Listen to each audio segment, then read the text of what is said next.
नमस्कार, आप देख रहे हैं आज तक। आपके साथ मैं हूं सईद अंसारी। आज दस्तक चीन की साजिश, धोखे और कायरता पर, जिसको शनिवार की रात हमारी सेना ने करारा जवाब दिया है। शनिवार की रात जब पेंगोंग इलाके में करीब 200 चीनी सैनिकों ने घुसपैठ की कोशिश की तो उनको उत्तराखंड से भेजी गई हमारी बटालियन ने मार भगाया। वास्तव में हमारे जांबाजों ने चीन को यह खुली चुनौती भेजी है कि अगर वो नहीं सुधरे तो पहले जैसा जवाब मिला है उससे भी करारा जवाब चीन को आगे मिलेगा।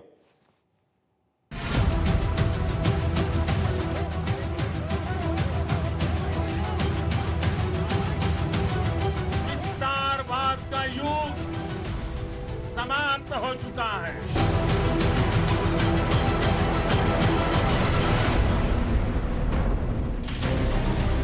शनिवार की रात को कभी भूलेगा नहीं ड्रैगन, जब चीनी सैनिकों पर हुआ हिंदुस्तान का दे दनादन।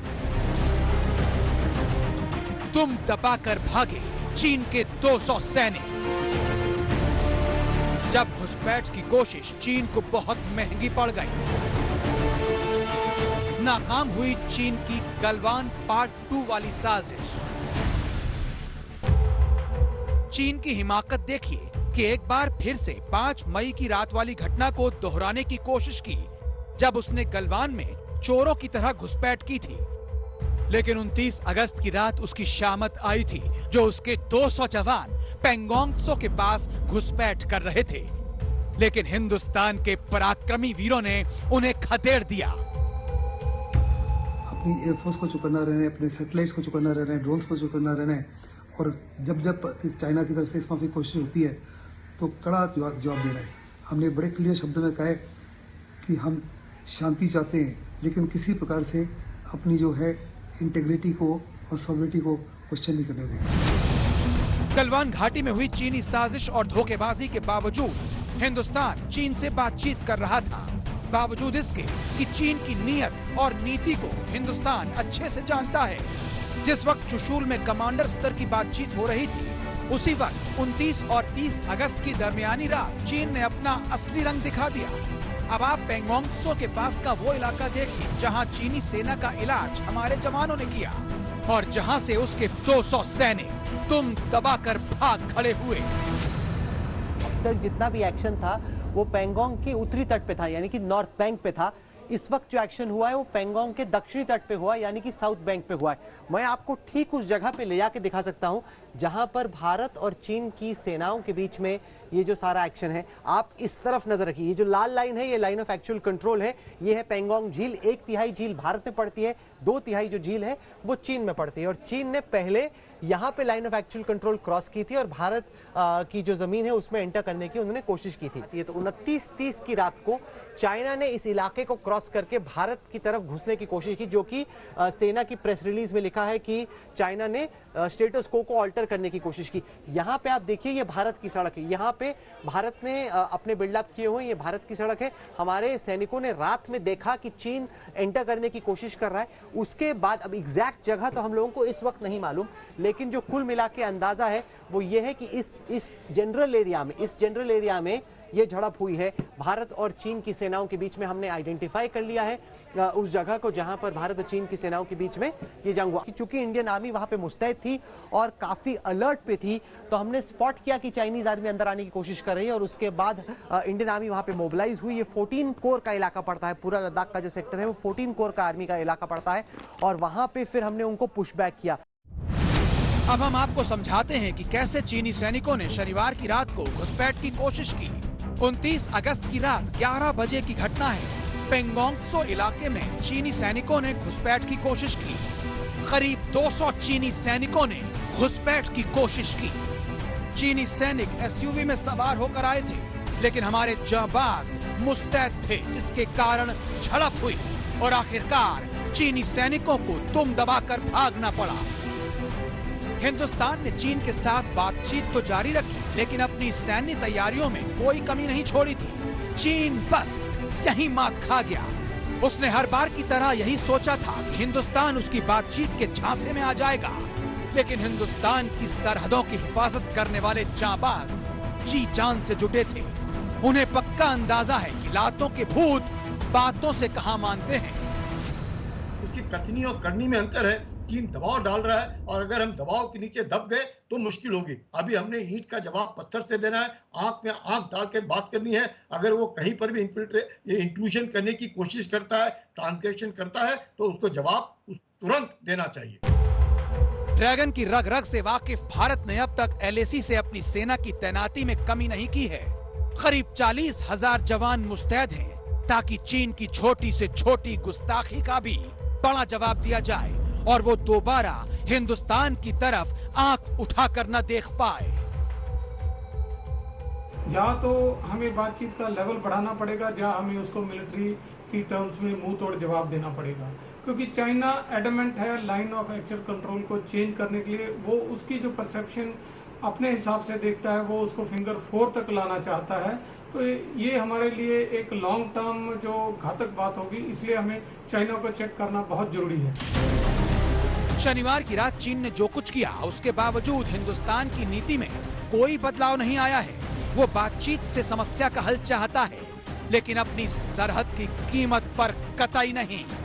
कुछ समय पहले ही chief of defence staff general Bipin Rawat ने कहा था, पूर्वी लद्दाख में चीनी पीपल्स लिबरेशन आर्मी के अतिक्रमण से निपटने के लिए भारत के पास एक सैन्य विकल्प मौजूद है, लेकिन इसका इस्तेमाल तभी किया जाएगा जब दोनों देशों की सेनाओं के बीच बातचीत विफल हो जाए। भारत का जोश तो हमेशा से हाई है, लेकिन इस बार 29 अगस्त की रात चीनी सैनिकों को जो मजा चखाया गया, उससे चीन को पता चल गया कि वक्त बदल चुका है और अगर वो नहीं बदला तो उसकी जमीन खिसक जाएगी। मंजीत नेगी, दिल्ली, आज तक। हिंदुस्तान अगर चीन की छाती पर पैर रखकर दहाड़ रहा है तो उसके पीछे सिर्फ एक वजह है, और वो वजह है भारत की, हमारी सेना की मुकम्मल और पूरी की पूरी तैयारी। जी हां, हमारी तैयारी, और इसीलिए हम दहाड़ रहे हैं। तो हमने करारा जवाब दिया है। चीन को आगे भी इसी तरह का करारा जवाब मिलेगा, जो एक बार हम दे चुके हैं शनिवार की रात।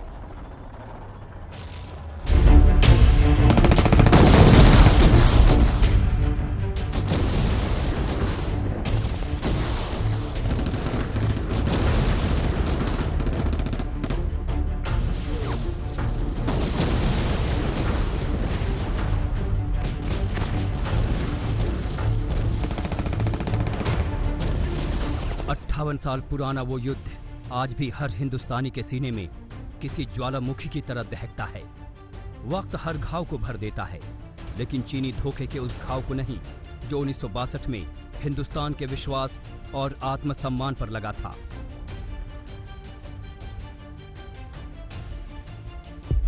इसीलिए हिंदुस्तान उसी दिन से अलर्ट हो गया था और वो चुस्ती 29 अगस्त की रात को भी दिखी, जब चीन के 200 सैनिकों को पैंगोंग सो झील के इलाके से हमारे जांबाजों ने मार भगाया।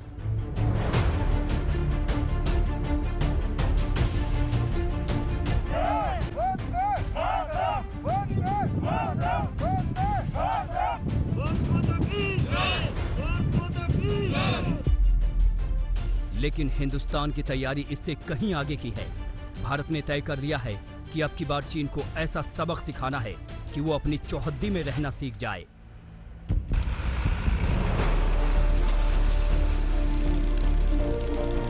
तो ये जो अग्रेसिवनेस जो चाइना दिखा रहा है, ये मुझे लगता है एक प्लान है इनकी, और ये प्लान सिर्फ जो बॉर्डर ट्रूप्स है उनके नहीं है, ये उनके PLA आर्मी और जो CCP है, जो पॉलिट ब्यूरो है, ये उनकी तरफ से है।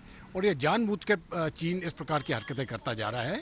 लेकिन चीन के लीडरशिप को मुझे लगता है कि ये मालूम होना चाहिए कि इस प्रकार की हरकत अभी ज़्यादा देर बर्दाश्त नहीं होगी और इसका जवाब उनको ज़रूर मिलेगा। इसके लिए लद्दाख में कई तैयारियां शुरू हो चुकी हैं। श्रीनगर और लेह के बीच के राजमार्ग को आम लोगों के लिए बंद कर दिया गया है, ताकि इसका इस्तेमाल सैनिकों और उनके वाहनों के लिए हो सके। साथ ही दक्षिणी पैंगोंग सो से नागरिकों को सुरक्षित स्थान पर पहुंचाया गया, यानी चीन से भिड़ंत हो तो नागरिकों को कोई नुकसान न हो। साथ ही लद्दाख में 30,000 सेना के जवानों के लिए मुकम्मल इंतजाम किया गया है। गलवान घाटी, पेट्रोलिंग पॉइंट 15, पैंगोंग सो और फिंगर एरिया में भारतीय सेना ने तैनाती बढ़ा दी है। चीन से मुकाबले के लिए एक पूरी ब्रिगेड की तैनाती की गई है। रक्षा मामलों के जानकार और जिस 14वीं कोर के इलाके में पड़ने वाले पैंगोंग के इलाके में चीन ने गुस्ताखी की, उसकी कमान संभाल चुके मेजर जनरल A.K. सिवाच का साफ साफ कहना है कि हिंदुस्तान के तेवर से चीन डरा हुआ है। कि वो डेप्संग का जो इलाका है वो उसके लिए बहुत महत्वपूर्ण इलाका बन गया है। वाई जंक्शन के अंदर जितना भी वो आने की कोशिश कर रहा है डोमिनेट करने की, दरबुक चौक, दौलत बेग ओल्डी रोड को, उसकी वजह यह है कि जब से आपका दौलत बेग ओल्डी में एयरफील्ड बन गया है, ये सब सेक्टर नॉर्थ जिसको कहते हैं, वो एक इंपॉर्टेंस हो गई है उसकी, और उसके अंदर हमने बहुत बड़ी स्ट्रेंथ बढ़ा ली है ब्रिगेड के करीब, और उसके बाद T-90 बाकी मिसाइलें और गन्स लगा के। तो चीन को कहीं ना कहीं डर है कि कहीं भारत वहां पर कोई मिस एडवेंचर तो नहीं कर रहा। अब आप भारत की उस तैयारी को देख लीजिए जिससे चीन तिल मिलाया हुआ है। दरअसल दौलत बेग ओल्डी को गेटवे टू अक्साई चीन कहते हैं। भारत दौलत बेग ओल्डी से अक्साई चीन भी जा सकता है और शिनजियांग जाने वाले G219 हाईवे पर भी नजर रख सकता है। सीपैक यानी चीन पाकिस्तान आर्थिक कॉरिडोर भी उसकी जद में है। वहीं भारत काराकोरम पास को भी डोमिनेट करता है। हिंदुस्तान की इस तैयारी से चीन घबराया हुआ है और भारत सरकार ने तय कर रखा है कि अक्साई चीन भी हमारा है। मैं ये बात रिकॉर्ड पर रखना चाहता हूं कि जब मैं सदन में जब जम्मू एंड कश्मीर राज्य बोला हूं, तब पाक ऑक्यूपाई कश्मीर और अक्साई चीन दोनों इसका हिस्सा है। ये बात को चीन के डर को इस बात से समझिए कि वो भारत को लद्दाख में उलझाने की कोशिश करता है, लेकिन खुद उलझा हुआ है। ये सैटेलाइट तस्वीरें दिखाती हैं कि जो चीन भारत को सड़क बनाने से रोकता है, वो खुद कैसे लैटरल सड़कें यानी समानांतर सड़कों को जोड़ने वाली सड़कें बना रहा है। 27 अगस्त 2020 की गूगल इमेज दिखाती है कि पूर्वी लद्दाख में LAC के उस पार जहां चीन के 2 हाईवे हैं, G315 और G219, उन्हें जोड़ने के लिए उसने लैटरल 1 और लैटरल 2 बनाए हैं।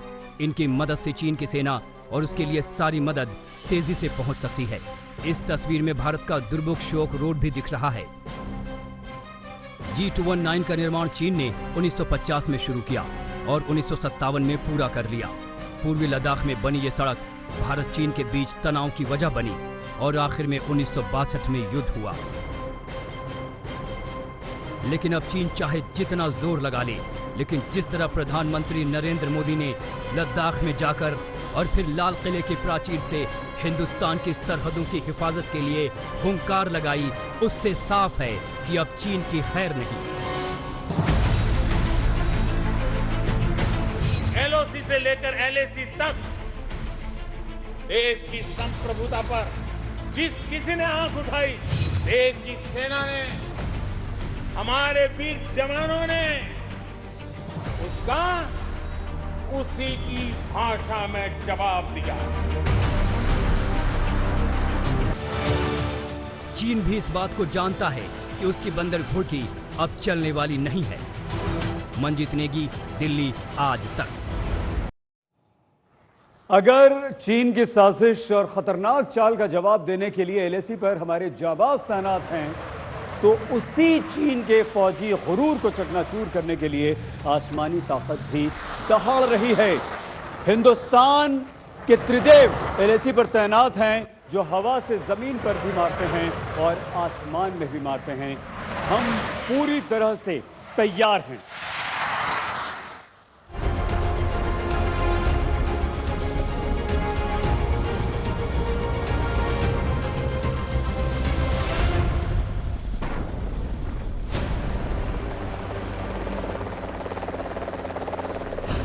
मृत्यु की पदचाप है शत्रु के लिए जिनकी चाल।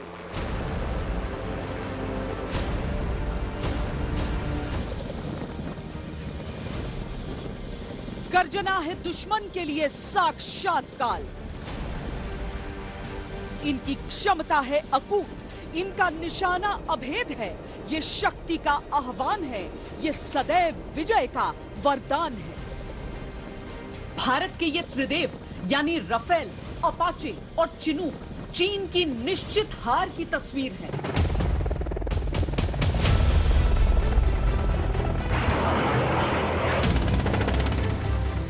अपाचे AH-64E दुनिया का सबसे आधुनिक अटैक हेलीकॉप्टर।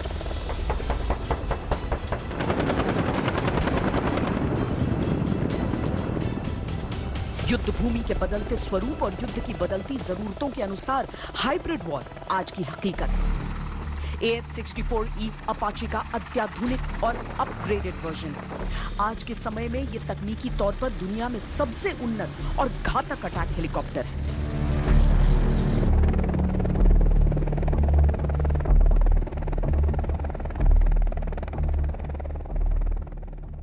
अगर हम पूरी दुनिया में, क्योंकि और भी कई देश हैं जो अपाचे इस समय यूज कर रहे हैं, क्या ये उनसे एडवांस्ड है, उनसे पीछे?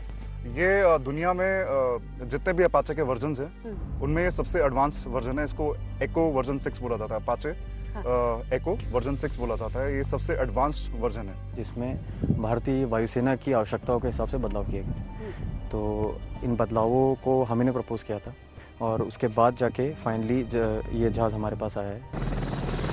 आप हवा में उड़ान भरते हुए शोर जैसे तोपखाने मान सकते हैं। ये जिस तरह के हथियारों से लैस है, वैसे दुनिया में कोई हेलीकॉप्टर नहीं।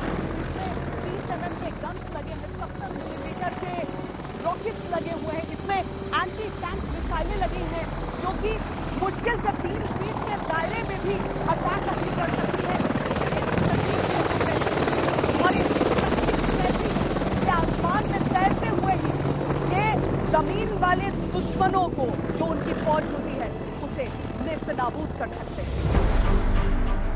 अपाचे AH-64E पिछले ही साल भारतीय वायुसेना में शामिल किया गया। जिस तरह इसी साल राफेल फाइटर विमान ने एयरफोर्स के परों को और धार दी। आज की दुनिया में किसी हथियार से जैसी अपेक्षा होती है, राफेल उनमें ऑलराउंडर है। एयर डोमिनेंस का बादशाह है, पलक झपकते एक्शन में माहिर है, रक्षा भी करता है, दुश्मन को खुद की रक्षा करने का मौका भी नहीं देता है। हवा से जमीन पर राफेल का निशाना सटीक होता है और कभी नहीं चूकता। राफेल में न्यूक्लियर डेटरेंस यानी परमाणु निरोध की भी काबिलियत है। ये एक ऐसा एयरक्राफ्ट है जो हर तरह के मिशन के लिए सही है। ये ऑलराउंडर है, फोर्स मल्टीप्लायर है, यानी सैन्य शक्ति को कई गुना बढ़ा देता है। भारत का हेवी लिफ्ट चिनूक हेलीकॉप्टर ये सुदूर जटिल इलाकों में बेहद कारगर है, खासकर उन सरहदी इलाकों में जहां अभी सड़कों का निर्माण पूरा नहीं हुआ है। इन इलाकों में सैनिकों को ले जाना हो या फिर साजो सामान, तैनाती में लगने वाले समय को बेहद कम कर देते हैं ये चिनूक। हम क्विकली जहाँ पे लैंड करने की जगह नहीं है, जहाँ पे हम ट्रूप्स अंदर नहीं बिठा सकते, या कोई ऐसी जगह है जहाँ पे वी कैन नॉट लैंड और उस कंटेनर या उस लोड को अंदर नहीं ले सकते, तो हम जहाज को ऊपर लेके आते हैं। जहाज का लोड जो है नीचे हुक होता है और उसको एक जगह से दूसरी जगह ले जा सकते हैं। चिनूक अति उन्नत मल्टी मिशन हेलीकॉप्टर है। ये लगभग 10 से 12 टन वजन के साथ उड़ान भरने में सक्षम है। हालांकि इसकी फ्लेक्सिबिलिटी इसे खास बनाती है, यानी इस वजन को उठाकर चिनूक हेलीकॉप्टर हजारों फीट की ऊंचाई पर उड़ान भर सकते हैं, जो दुनिया के बाकी हेलीकॉप्टर्स के बस की बात ही नहीं। भारतीय सैनिकों का, भारतीय वीरों का मजबूत हौसला और उस हौसले को लोहे का बनाते ये पंख। बहुत कुछ बदल रहा है भारतीय सैन्य बलों के लिए, और सबसे बढ़कर जो बदल रहा है वो ये कि जिन चीजों की हमारे सेनाओं को आवश्यकता है, वो चीजें मुहैया कराई जा रही हैं हमारी सेनाओं की शक्ति को ऐसे औजारों से, ऐसे लोहे के परिंदों से कुछ और मजबूत बनाया जा रहा है। चीन ने साजिश की थी, धोखा दिया था गलवान में, उसे करारा जवाब मिला था। शनिवार की रात चीन ने एक बार फिर से साजिश की, उसे करारा जवाब मिला और अब हम हैं तैयार चीन को करारा जवाब देने। देखते रहिए आज तक।